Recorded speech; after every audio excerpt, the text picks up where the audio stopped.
फिर से स्वागत है आपका अपने यूट्यूब चैनल सुबहांस क्लास में। हम आपके लिए लेकर आए यूपी बोर्ड अर्धवार्षिक परीक्षा पेपर कक्षा 9वीं विषय है आपका हिंदी का अर्धवार्षिक परीक्षा पेपर का फुल सोल्यूशन लेकर आए। तो वीडियो को पूरा देखना है।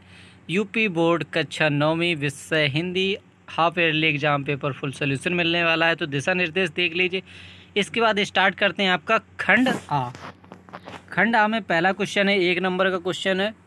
प्रताप पीयूष के निबंधकार हैं, कौन है? ऑप्शन दिया गया है प्रताप नारायण मिश्र, हजारी प्रसाद द्विवेदी, प्रेमचंद, श्याम सुंदर दास। तो इसका राइट आंसर क्या हो जाएगा आपका? प्रताप पीयूष के निबंधकार कौन है? प्रताप नारायण मिश्र। इसके बाद दूसरा क्वेश्चन है हमारा, सेवा सदन के उपन्यासकार हैं। सेवा सदन के उपन्यास कौन है? ऑप्शन दिया गया प्रेमचंद, महादेवी वर्मा, श्री राम शर्मा, धर्मवीर भारती। इसका राइट आंसर हो जाएगा प्रेमचंद। इसके बाद तीसरा क्वेश्चन है, प्रेम सागर के लेखक हैं। तो प्रेम सागर के लेखक कौन है? लल्लू लाल, सदर मिश्र, मथुरानाथ शुक्ला, राम प्रसाद निरंजनी। तो इसका राइट आंसर क्या हो जाएगा? ऑप्शन नंबर ए, लल्लू लाल। इसके बाद चौथा क्वेश्चन है, नींव की ईंट किस विधा की रचना है? कहानी, उपन्यास, नाटक, निबंध। तो राइट आंसर हो जाएगा चौथे का, यह एक क्या है? निबंध है। इसके बाद नेक्स्ट क्वेश्चन है 5वां, अनाम दास का पोथा किस विधा की रचना है? उपन्यास, कहानी, नाटक, निबंध। तो 5वें का राइट आंसर क्या हो जाएगा? अनाम दास की पोथा क्या है? एक उपन्यास है। क्वेश्चन नंबर 6वां है, रहीम दास का पूरा नाम क्या था? ऑप्शन दिया गया अब्दुल रहीम, खान खाना, रहीम दास, करीम दास, कबीर दास। तो इसका राइट आंसर क्या हो जाएगा? ऑप्शन नंबर ए, अब्दुल रहीम खान खाना। इसके बाद नेक्स्ट क्वेश्चन है, क्वेश्चन नंबर 7 है, राम भक्ति की शाखा के प्रमुख कवि हैं। ऑप्शन दिया गया है सूरदास, तुलसीदास, जायसी, कबीरदास। तो इसका राइट आंसर क्या हो जाएगा? जायसी। क्या हो जाएगा? जायसी। इसके बाद नेक्स्ट क्वेश्चन है, पृथ्वीराज रासो के रचनाकार हैं। चंद्रवर दाई, सारंगधर, नरपतिनाल, जागनिक। तो राइट आंसर हो जाएगा 8वें का चंद्रवर दाई। ऑप्शन क्या सही हो जाएगा? चंद्रवर दाई। इसके बाद नेक्स्ट क्वेश्चन है, एक ली डरी हौ घन देखी के डरी हौ में कौन सा अलंकार है? तो ऑप्शन दिया गया है श्लेष अलंकार, यमक अलंकार, उपमा अलंकार, रूपक अलंकार। तो राइट आंसर क्या हो जाएगा? यमक अलंकार। इसके बाद नेक्स्ट है 10वां क्वेश्चन है, राम रमापति कर धन लेहु खैचो मिटे मोर संदेव में कौन सा छंद है? दोहा, सोरठा, चौपाई, रोला। तो इसका राइट आंसर हो जाएगा 10वें का, किसमें क्या है? चौपाई है ये। इसके बाद 11वां क्वेश्चन है, अमीय का तत्सम शब्द है अमृत, सुधा, पीयूष, अमोल।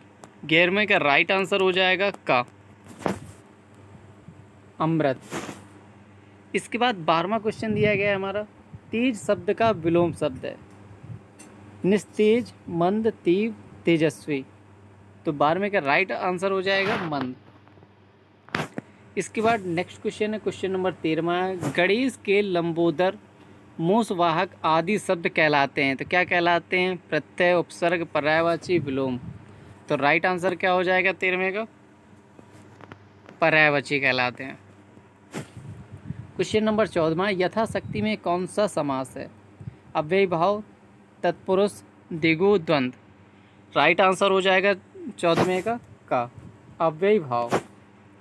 इसके बाद नेक्स्ट क्वेश्चन है, क्वेश्चन नंबर 15वां, भर पेट में कौन सा समास है? तो 15वें का राइट आंसर क्या हो जाएगा आपका? कर्मधारय, चतुर्थी पुरुष, अव्ययी भाव, सप्तमी तत्पुरुष। तो इसका राइट आंसर हो जाएगा 15वें का अव्ययी भाव। 16वां क्वेश्चन है, नदीस का संधि विच्छेद है। ऑप्शन दिया गया नदी धन ईस, नद ईस, नदी ईस, नद ईस। तो इसका राइट आंसर हो जाएगा 16वें का नदी धन ईस। 17वां है परोपकार शब्द में कौन सी संधि है? दीर्घ संधि, गुण संधि, यण संधि, वृद्धि संधि। तो 17वें का राइट आंसर क्या हो जाएगा? गुण संधि। कौन सी संधि है? गुण संधि है। इसके बाद 18वां क्वेश्चन है हरिराण शब्द किस विभक्ति और वचन का स्वरूप है? तो राइट आंसर हो जाएगा 18वें का तृतीया विभक्ति एक वचन। तो ऑप्शन का बिल्कुल सही हो जाएगा तृतीया विभक्ति एक वचन। 19वां क्वेश्चन है गम धातु लट लकार उत्तम पुरुष एक वचन का रूप है। 19वें का राइट आंसर क्या हो जाएगा? गच्छामि। क्या हो जाएगा? गच्छामि। 20वां क्वेश्चन है भू धातु लोट लकार उत्तम पुरुष एक वचन का रूप है। तो राइट आंसर क्या हो जाएगा? भव। क्या हो जाएगा? भव। यदि वीडियो पसंद आ रहा हो तो चैनल को सब्सक्राइब कर दीजिएगा। आपके जो पेपर में आए सभी क्वेश्चनों का फुल सॉल्यूशन है, तो वीडियो को बस लास्ट तक देखना है आपको। पहले क्वेश्चंस देख लेते हैं, फिर सारे क्वेश्चनों के एक साथ आंसर दे देंगे। निम्नलिखित पद्यांश पर आधारित प्रश्नों के उत्तर दीजिए। तो पद्यांश है हमारा भगवान बड़ा कारसाज है। तो इसके क्वेश्चनों के आंसर देने हैं। तो हमने पहले के ही आंसर दिए हैं। यदि आपको अथवा का आता हो तो आप अथवा का आंसर दे सकते हैं। इसके बाद नेक्स्ट है निम्नलिखित पद्यांश पर आधारित प्रश्नों के उत्तर दीजिए।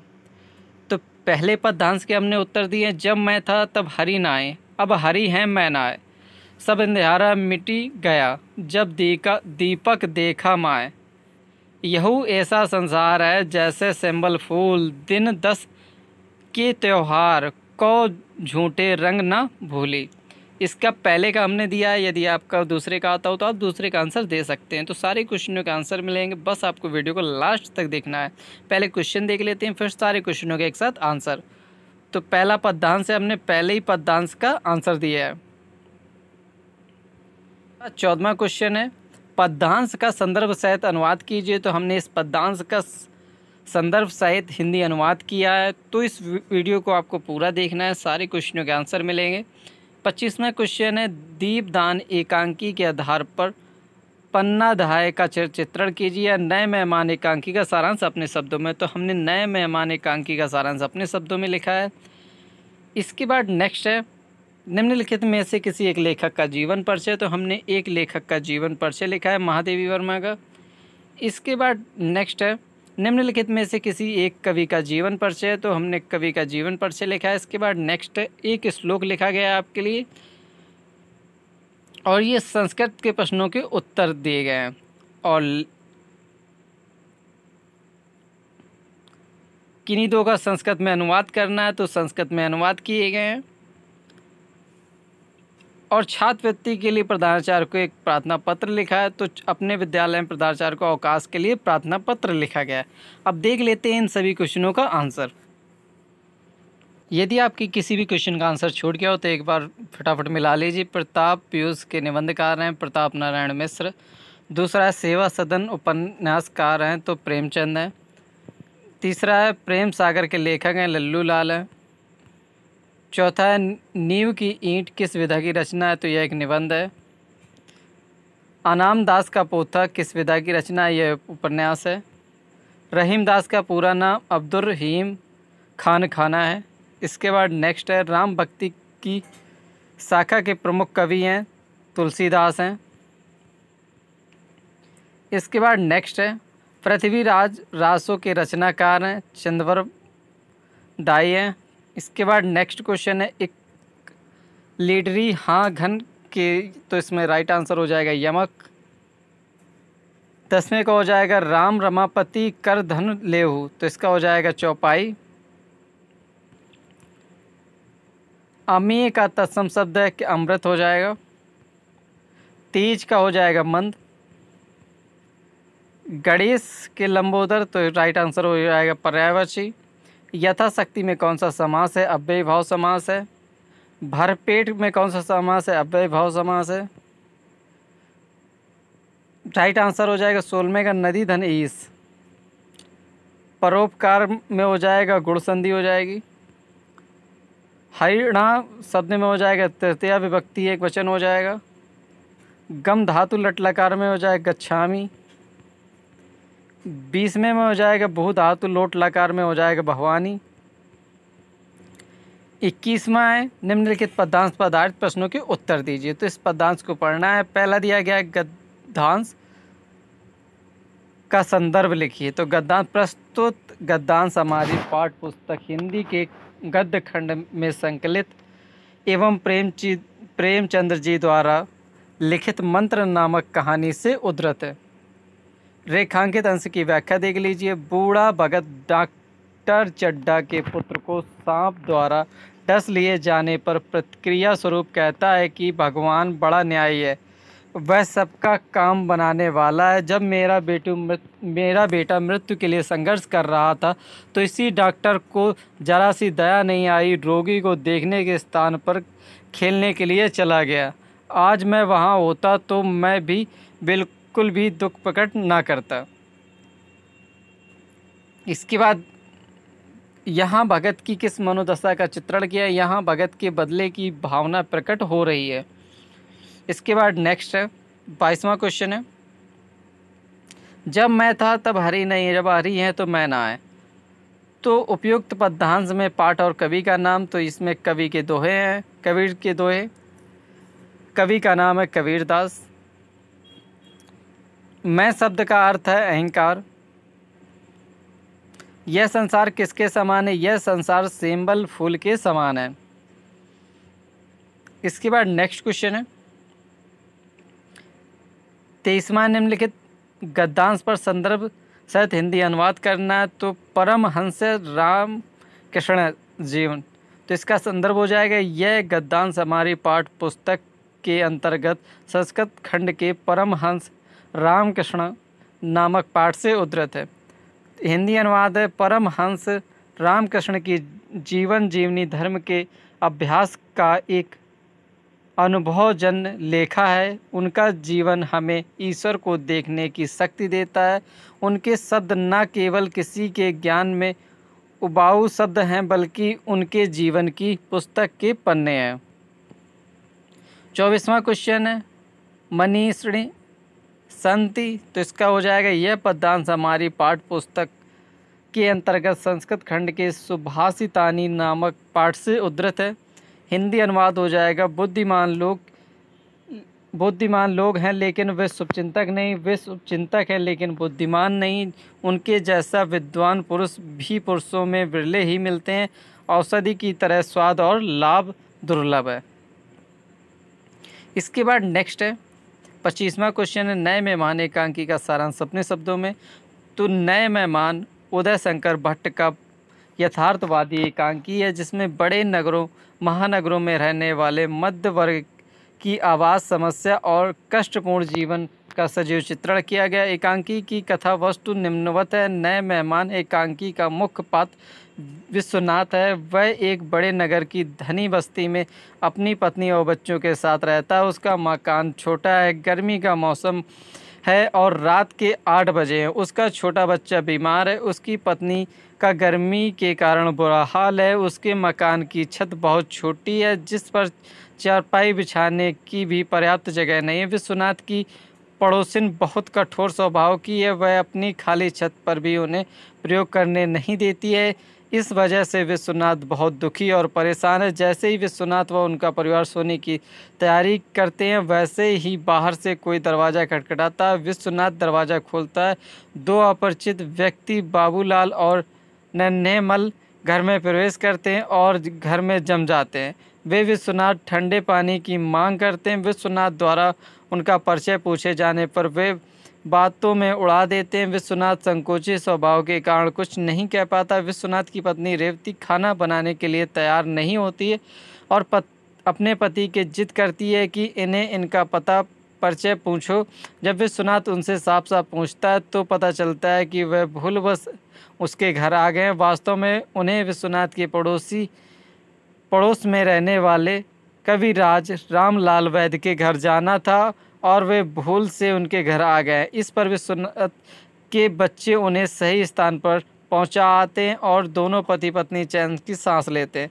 जैसे ही विश्वनाथ और रेवती इन दोनों से मुक्त होते ही रेवती का भाई आ जाता है। अपने भाई के आगमन पर रेवती बहुत प्रसन्न होती है, उसकी आवभगत में लग जाती है। इस बात का दुख है कि उसका भाई उसका मकान ढूंढता रहा और बहुत देर बाद उसे सही स्थान पहुंचा।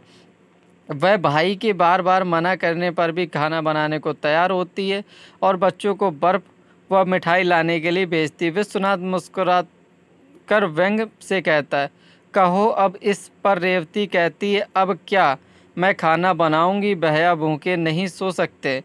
इसी बिंदु पर एकांकी का विनोदपूर्ण अंत हो जाता है। इसके बाद नेक्स्ट है महादेवी वर्मा का जीवन परिचय। तो संक्षिप्त में एक दृष्टि डाल लेते हैं। नाम महादेवी वर्मा, जन्म होता है सन 1907 ईस्वी में, जन्म स्थान है उत्तर प्रदेश के फर्रुखाबाद जिले में, मृत्यु 11 सितंबर सन 1987 ईस्वी में। माता का नाम हेम रानी देवी, पिता का नाम गोविंद सहाय वर्मा। आरंभिक शिक्षा मध्य प्रदेश राज्य के इंदौर जिले में, उच्च शिक्षा प्रयाग। उपलब्धियां महिला विद्यापीठ की प्रधानाचार्य, पद्म भूषण पुरस्कार, शेख सरिया तथा मंगला प्रसाद पुरस्कार, भारत भारती पुरस्कार तथा भारतीय ज्ञानपीठ पुरस्कार आदि। रचनाएं निहार, रश्मि, नीरजा, संध्या गीत, दीपशिखा। भाषा खड़ी बोली। साहित्य में योगदान विधान छायावादी कवित्री के रूप में गीतात्मक भावपरक शैली का प्रयोग महादेवी वर्मा जी की देन है। पति का नाम डॉक्टर स्वरूप नारायण मिश्र। तो इनका पूरा विस्तार से जीवन परिचय देख लीजिए, नोट कर लीजिए।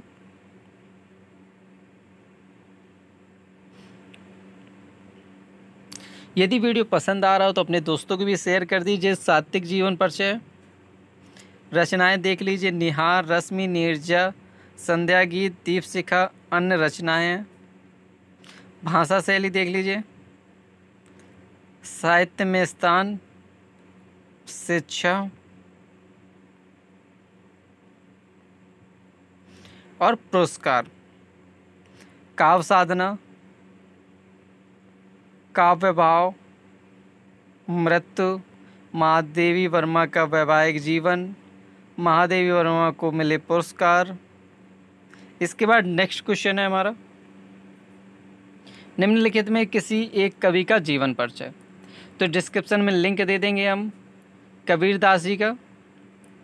इसके बाद नेक्स्ट है, अपने पाठ्य पुस्तक का कोई एक श्लोक लिखना है, तो आपको एक श्लोक लिखना है। और ये 19वां क्वेश्चन, निम्नलिखित में से किन्हीं दो प्रश्नों के उत्तर देने हैं। तो दो प्रश्न हैं, इनमें से आपको किसी एक दो के उत्तर देने हैं 4 में से। निम्नलिखित 2 का संस्कृत अनुवाद करना है। इसके बाद नेक्स्ट है, अपने विद्यालय से छुट्टी का प्रार्थना पत्र। तो लास्ट क्वेश्चन है आपका, सेवा में प्रधानाचार्य, अपने विद्यालय का नीचे नाम डाल देना है, स्थान का नाम, जिले का नाम, विषय हमारा छुट्टी के लिए, छुट्टी लेने का कारण। महोदय, सबने निवेदन है कि मैं अपने स्कूल में अब जिस कक्षा के छात्र या छात्रा हूँ उसको डाल देना है। मैं कल रात्रि कक्षा ज्वर से पीड़ित हूँ। चिकित्सक ने उपचार के साथ साथ 3 दिन का पूर्ण विश्राम करने को कहा है, जिसके कारण मैं विद्यालय में उपस्थित होने में असमर्थ हूँ। अतः आपसे विनम्र निवेदन है कि मुझे छुट्टी देने की कृपा करें। यदि इस वीडियो को आप PDF में देखना चाहते हो तो गूगल पर सर्च करना है, आपको गूगल पर जाना है, वहाँ पर लिखना है शुभांश क्लासेस। जैसे आप गूगल पर जाएंगे वहाँ पर लिखेंगे subhansclasses.com। जब गूगल पर लिखेंगे subhansclasses.com और सर्च करेंगे तो वहाँ से आ जाएगी हमारी गूगल वेबसाइट, जहाँ से आप इसका फुल PDF सॉल्यूशन डाउनलोड कर सकते हैं। यदि आपने अभी तक हमारे टेलीग्राम ग्रुप को नहीं ज्वाइन किया तो टेलीग्राम ग्रुप को ज्वाइन कर लीजिएगा। टेलीग्राम ग्रुप है हमारा शुभांश क्लासेस। जैसे ही आप टेलीग्राम पर जाएंगे वहाँ पर सर्च करेंगे शुभांश क्लासेस तो वहाँ पर मिल जाएगा हमारा टेलीग्राम ग्रुप। तो वहाँ से आप टेलीग्राम ग्रुप को भी ज्वाइन कर लीजिए। वहाँ से हम आपको PDF सेंड करते रहते हैं और आवश्यक जानकारी भी देते रहते हैं। तो मिलते हैं नेक्स्ट वीडियो में, तब तक के लिए बाय बाय।